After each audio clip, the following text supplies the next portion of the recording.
سورۃ القمر آیت 13 میں ارشاد ہوتا ہے وَحَمَلْنَاهُ عَلَى ذَاتِ أَلْوَاحٍ وَدُسُرٍ، اور ہم نے نوح کو اس کشتی میں سوار کیا جو تختوں اور کیلوں سے بنی ہوئی تھی۔ نوح علیہ السلام نے دعوت کا کام چھوڑ دیا اور کشتی بنانے لگے۔ وہ لوگ جب انہیں کشتی بناتے دیکھتے تو ان کا مذاق اڑاتے، کہتے نوح پہلے تو نبی تھا، اب بڑھئی بن گیا۔ مزید کہتے یہ کیسا مجنون ہے کہ پہاڑ پر کشتی بنا رہا ہے، تعجب ہے اس پر۔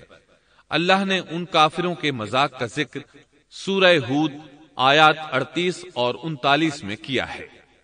وَيَصْنَعُ الْفُلْكَ وَكُلَّمَا مَرَّ عَلَيْهِ مَلَأٌ مِّن قَوْمِهِ سَخِرُوا مِنْهُ قَالَ إِن تَسْخَرُوا مِنَّا فَإِنَّا نَسْخَرُ مِنكُمْ كَمَا تَسْخَرُونَ فَسَوْفَ تَعْلَمُونَ مَن يَأْتِيهِ عَذَابٌ يُخْزِيهِ وَيَحِلُّ عَلَيْهِ عَذَابٌ مُقِيمٌ۔ نوح کشتی بنانے لگے، اس کی قوم کی جو جماعت اس کے پاس سے گزرتی وہ اس کا مذاق اڑاتی۔ وہ کہتے اگر تم ہمارا مذاق اڑاتے ہو تو ہم بھی تم پر ایک دن ہنسیں گے جیسے تم مسخرہ پن کر رہے ہو۔ تمہیں بہت جلد معلوم ہو جائے گا کہ کس پر عذاب آتا ہے جو اسے رسوا کرے اور اس پر ہمیشہ کا عذاب اتر آئے۔ اس کشتی کا حلیہ ابن عباس رضی اللہ عنہما سے ایک روایت میں یوں آیا ہے۔ وہ بیان کرتے ہیں کہ نوح علیہ السلام نے پہاڑ پر ایک کشتی تیار کی اور اسے تارکول سے لت پت کیا۔ اسی وقت سے تارکول کا ظہور ہوا۔ اس کشتی کا طول 300 گز، اونچائی 30 گز اور عرض 50 گز تھا۔ ایک اندازے کے مطابق اس کا طول 1 کلومیٹر سے زیادہ تھا اور اس کی بلندی اور گہرائی کے بارے میں کہا گیا ہے کہ 30 ہاتھ تھی، اور یہ کشتی عام کشتیوں کی طرح اوپر سے کھلی ہوئی نہیں تھی، بلکہ جس طرح اس کو نیچے سے بند کیا گیا تھا اسی طرح اوپر سے بھی بند کیا گیا تھا، تاکہ اوپر سے جو بارش برسے وہ انہیں نقصان نہ دے، اور جس طرح نیچے والے غرق ہونے سے محفوظ رہیں اسی طرح اوپر والے بھی محفوظ رہیں۔ گویا وہ ایک گیند کی مانند تھی۔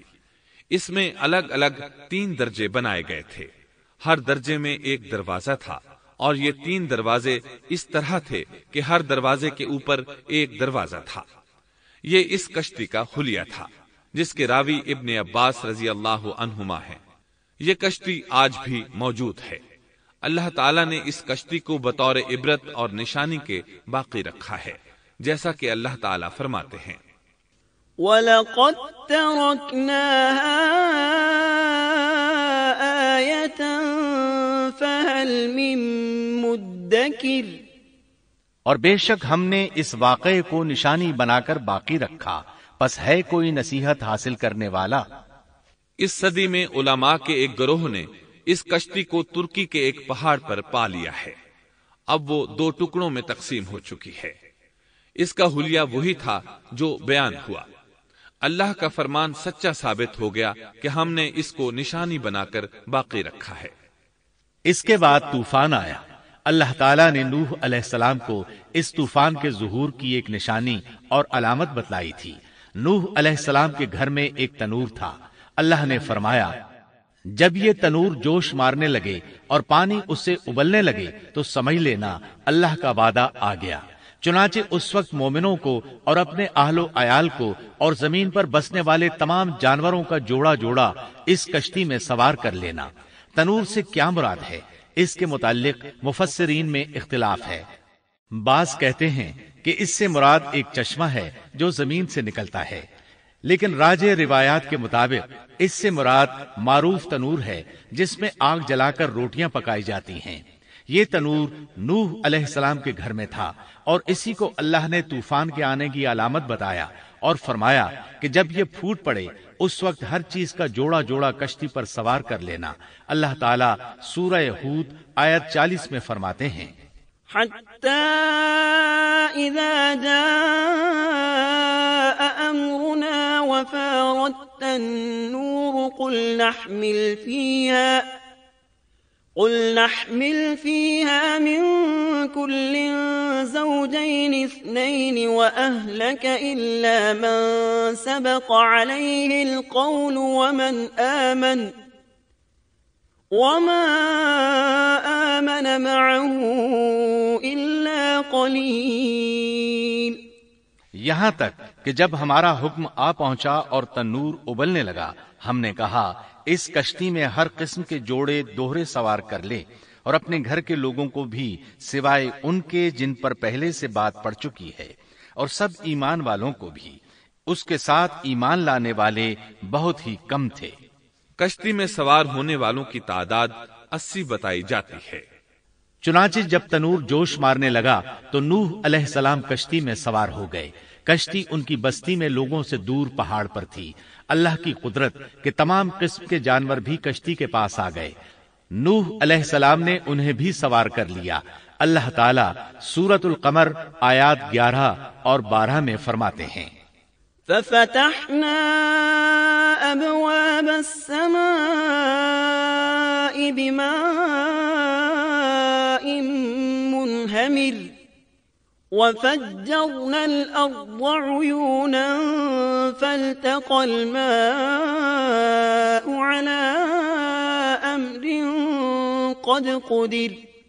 پس ہم نے آسمان کے دروازوں کو زور کی بارش سے کھول دیا اور زمین کے چشموں کو جاری کر دیا. پس اس کام پر جو پانی مقرر کیا گیا تھا خوب جمع ہو گیا. آسمان سے نازل ہونے والا اور زمین سے نکلنے والا پانی کتنا تھا اس کا اندازہ اللہ ہی کو ہے.